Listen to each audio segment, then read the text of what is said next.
दोस्तों 11 जनवरी 1982 भाई ठीक 1:30 पर इसी अंबेडकर कॉलेज मुंबई वडाला में और इसी जगह पर भाई एक लड़का अकेला खड़ा था। इधर से उधर तक कम से कम 30 से 35 पुलिस वाले सादे ड्रेस में ये चारों तरफ से छुपकर उसके ऊपर गन तान के निशाना लगाकर खड़े थे। भाई सिर्फ ट्रिगर दबाने की देरी थी। दोस्तों वो कोई मामूली लड़का नहीं था। उस लड़के से अंडरवर्ल्ड के बड़े बड़े गैंगस्टर डरते थे भाई। मतलब दाऊद तक उससे डरता था। एक समय ऐसा था जो दाऊद की गद्दी छीनने वाला था। भाई यहां तक तो छोड़ो, खूंखार भिंडी बाजार का सबसे बड़ा गैंगस्टर करीम लाला पठान, उसने उस लड़के से मदद मांगी। मदद भी क्या मांगी कि भाई मेरी मदद करो, मुझे दाऊद से निपटना है। उसने बिना देरी किए भाई उस लड़के ने दाऊद के खिलाफ खड़ा होकर पठान का साथ दिया और भाई दाऊद के बड़े भाई को भिंडी बाजार और चोर बाजार के गलियों में दौड़ाकर गोलियों से भून दिया। भाई पूरा अंडरवर्ल्ड हिल गया, खौफ बैठ गया। दाऊद से लेकर छोटे गुंडों तक उस लड़के का खौफ गूंजने लगा। पूरा अंडरवर्ल्ड हिल जाता है और फिर एक उसके खिलाफ षड्यंत्र रचा जाता है और फिर वो लड़का 30 से 35 पुलिस वालों के बीच में घिर जाता है। दोस्तों चारों तरफ से घिरने के बाद भी वो लड़का हार नहीं मानता। उसके माथे पर एक सिकन तक नहीं आती और वो खड़ा होकर वो गन निकालकर फायर करने की कोशिश करता है।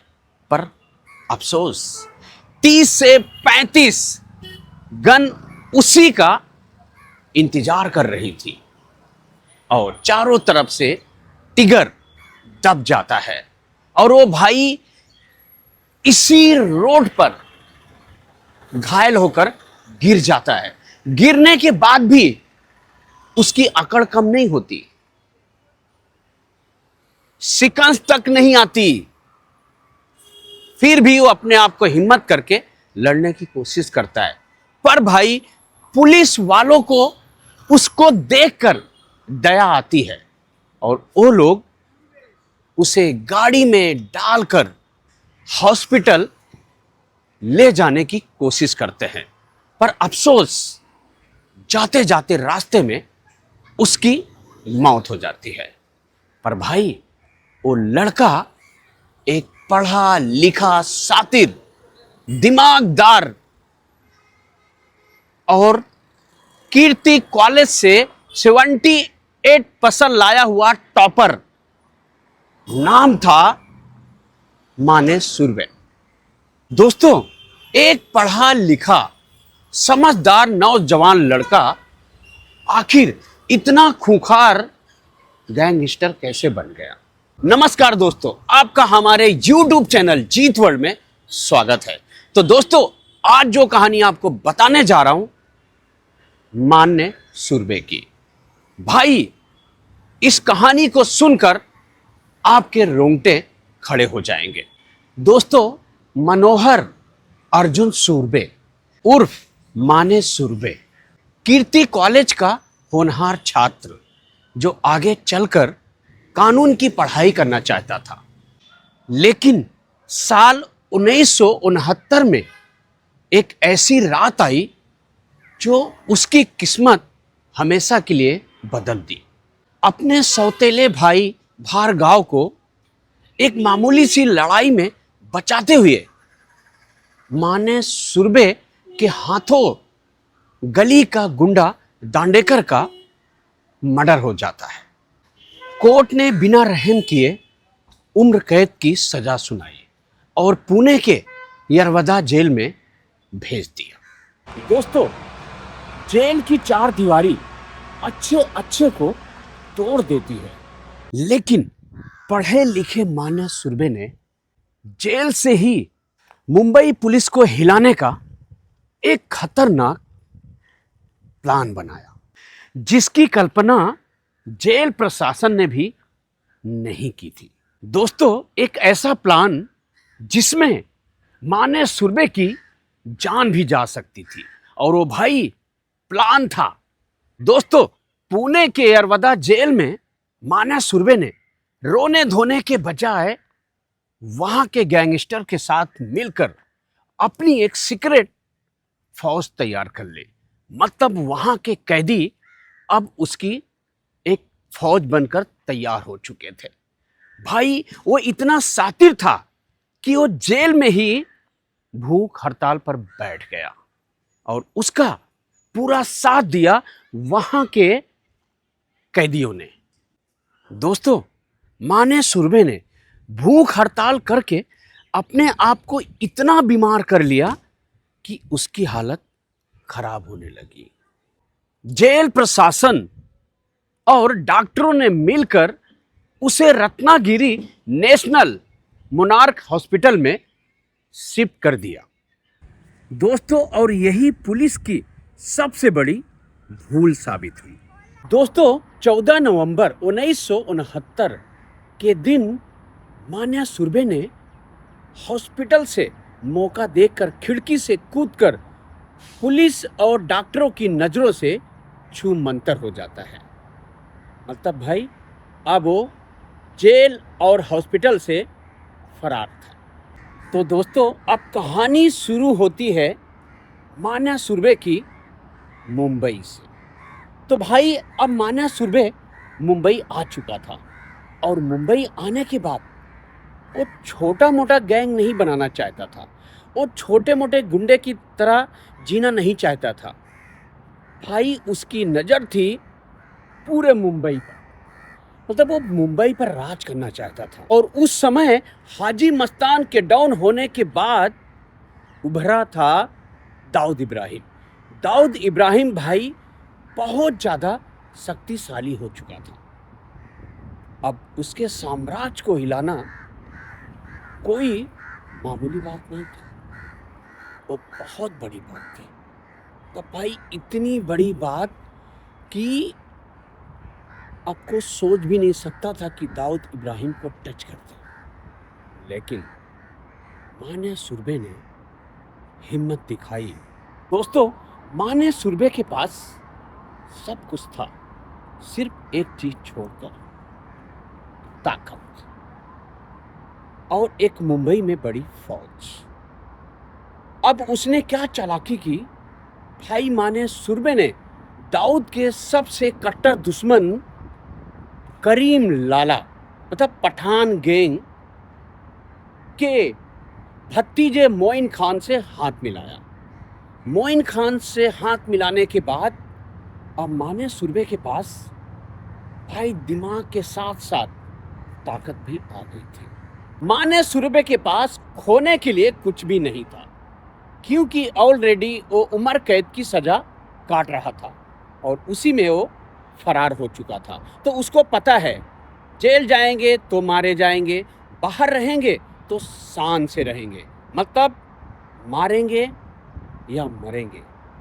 उसका एक ही मकसद था कि मुंबई पर राज करना, किसी तरह दाऊद इब्राहिम के साम्राज्य को खत्म करना। दोस्तों, मान्या सुरभि ने पहली बार देसी कट्टा ये सबके चलन को छोड़ते हुए उसने विदेशी वेपन्स और हैंड ग्रेनेड्स को यूज किया। मतलब एक पढ़ा लिखा शातिर दिमागदार अब बड़े लेवल पे प्लान करने लगा था। दोस्तों, करीम लाला का भतीजा अपने चाचा से बात करके मान्या सुरभि और अपने चाचा की मीटिंग फिक्स करता है। दोस्तों, ये मीटिंग बहुत गुप्त रखी जाती है क्योंकि ये अंडरवर्ल्ड का सबसे बड़ा टर्निंग पॉइंट होने वाला था। मतलब लाश मुंबई में बिछने वाली थी।